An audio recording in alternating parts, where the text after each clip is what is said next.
kita masih ada peragaan yang lebih menarik lagi, Ron ya? Di sini ada beberapa alat peraga juga. Yang pertama, saya sudah siapkan sebuah lempengan logam terbuat dari tembaga. Kemudian? Sudah saya jepit. Salah satu ujungnya akan saya panaskan, San. Oke. Dibakar gitu? Iya. Dan satu lagi, ini apa nih? ujungnya ini saya hubungkan dengan termometer digital untuk mengukur suhu. Kita lihat suhunya. 30,7. Iya, sudah mulai lihat naik ya. 30,8. Kemudian jadi panasnya merambat ya? Iya, tuh 31,2. Wah, cepat. Iya. Berarti besi ini mempunyai sifat menghantarkan panas juga. Kemudian di sini sudah saya siapkan juga sebuah bejana yang sudah saya berikan 3 buah logam dengan jenis yang berbeda. Oke, apa aja tuh? Yang pertama ini adalah baja, kemudian kuningan, dan satu adalah aluminium. Terus ini mentega untuk apa? Saya akan oleskan mentega di setiap ujungnya. Roti dong. Jadi. Tapi ibu jangan terlalu banyak ya menteganya. Kemudian? Saya akan tempelkan kacang ini di sini. Oh, gitu.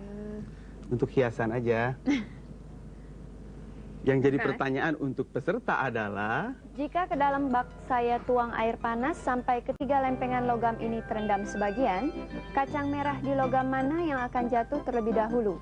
Apakah A. logam baja, B. logam kuningan, C. logam aluminium? silakan jawab dan berikan alasannya.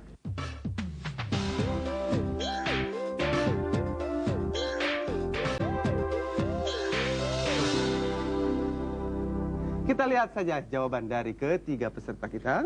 Oke, kita mulai dari Ayah. Ayah menjawab C.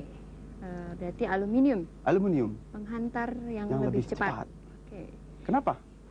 Aluminium kan tipis ya. Tipis? Enggak, sama. Pokoknya aluminium aja ya? Oke, Wahyu menjawab B. B artinya kuningan. Kenapa? Yang saya tahu sih kuningan dibandingin besi yang lain lebih cepat. Dibanding logam yang lain? Ya, logam yang lain. Oke, dan Arya menjawab A, baja. Ya, karena baja memiliki molekul-molekul yang lebih padat, jadi lebih cepat menghantarkan panas. Oke, beri semangat saja untuk ketiga desainer kita. Untuk peragaan ini, tiga-tiganya menjawab berbeda. Berbeda ya kali ini? Jadi agak seru nih. Seru, oke. Kita akan buktikan saja jawaban siapa yang betul. Saya akan masukkan air mendidih ini.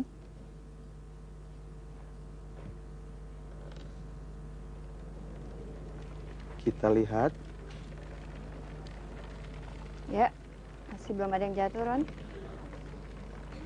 Yang manakah kacang merahnya yang jatuh? Tegang sekali mukanya ketiga peserta kita.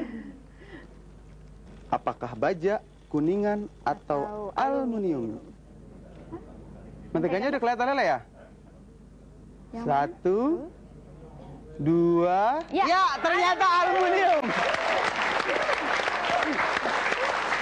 Berarti jawaban Ayah yang betul. Ayah mungkin suka main di dapur. Betul. Kan lihat panci-panci dari kan berhubungan aluminium. dengan mentega. Oven kue kan Ya, sama panci untuk masak ya. Mungkin untuk lebih jelasnya, kita tanya Galileo. Mau tahu alasannya?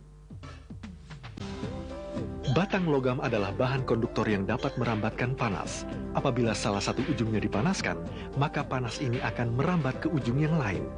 Kecepatan perambatan panas masing-masing logam berbeda, tergantung pada nilai konduktivitas dari bahan logam.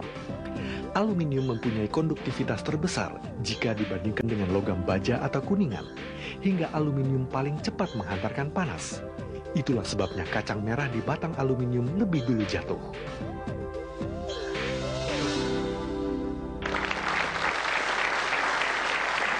Ya itulah pemirsa tadi alasan yang lebih jelasnya.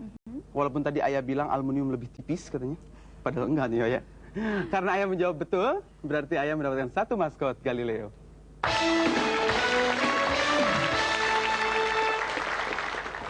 Ya pemirsa, Indosat Galileo akan kembali setelah pariwara berikut ini.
Di sini sudah saya siapkan beberapa alat bantu peraga. Yang pertama ini adalah sebuah bunsen.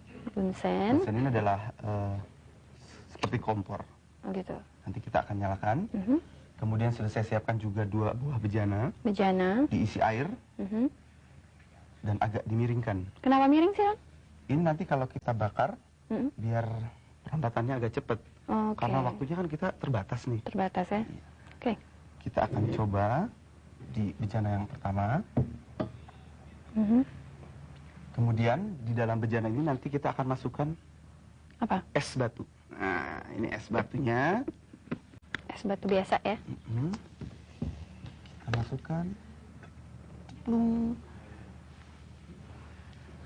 Kita nyalakan bunsennya. Dipanaskan ya. Cepat ya mencairnya. Kan berarti airnya panas, esnya mulai mencair. Mencair. Dan apa yang terjadi dengan air? Kayaknya bagian atasnya mulai ini apa? Mendidih. Iya. Udah ada gelembung-gelembungnya. Ya, ternyata dengan pemanasan seperti ini, es batu tadi mencair, Mencair. kemudian airnya menjadi Mendidih ya. Di mendidih. bagian atas ya, mendidih.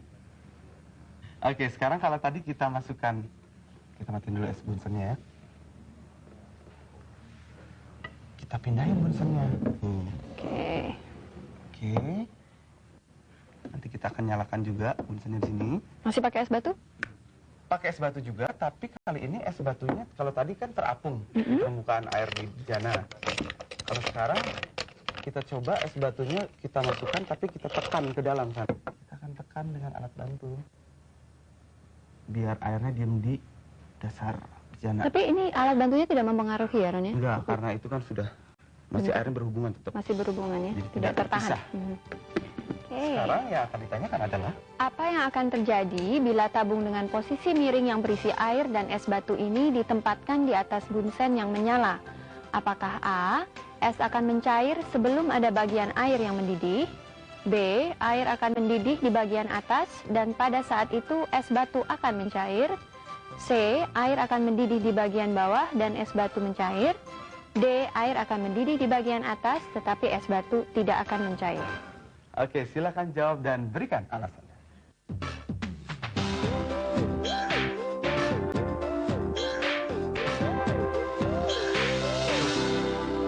Ya, baiklah pemirsa, kita lihat saja jawaban dari ketiga pasang peserta kita. Kita mulai dari Pak Idaris dan Danar. Dan kita coba anaknya sekarang yang menjelaskan. Coba Danar. Danar. Danar jawab D. Kenapa? Karena suhu air di atas lebih panas daripada yang di bawah. Gitu. Suhu di atas lebih panas daripada di bawah.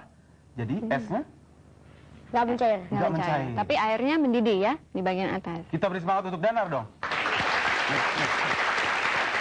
Oke, sekarang Arga. Arga akan menjelaskan jawabannya kenapa A. Karena Bisa lebih keras ya. temperatur naik bertahap, mula-mula es mencair, kemudian setelah temperatur naik, keseluruhan air akan mendidih. Waduh, tuh. ini menghafal nih kayaknya barusan ya. Kita beri selamat dulu untuk Arga dong. Dan Adit juga menjawab A nih. Kenapa Adit? Karena es lebih dekat dengan bunsen, jadi es lebih dulu mencair sebelum air mendidih. Oke, kita beri semangat saja untuk ketiga pasang peserta. Mungkin saya akan jelaskan lagi tadi ya.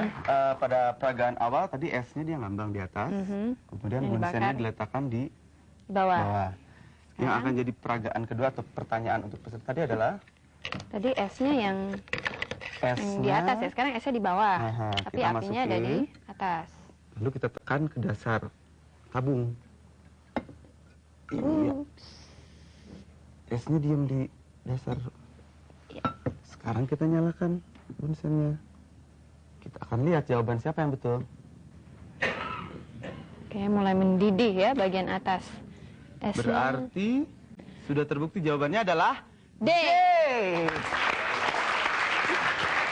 Berarti jawaban Danar yang betul. Ya? Betul, air bagian atasnya akan mendidih, sedangkan esnya Tidak akan mencair. mencair. Kenapa seperti ini? Kita tanya Galileo. Mau tahu alasannya? Rambatan panas di air terjadi secara konveksi. Ketika bagian bawah tabung reaksi dipanaskan, perlahan-lahan air akan mendidih karena pemanasan yang intensif dari bunsen.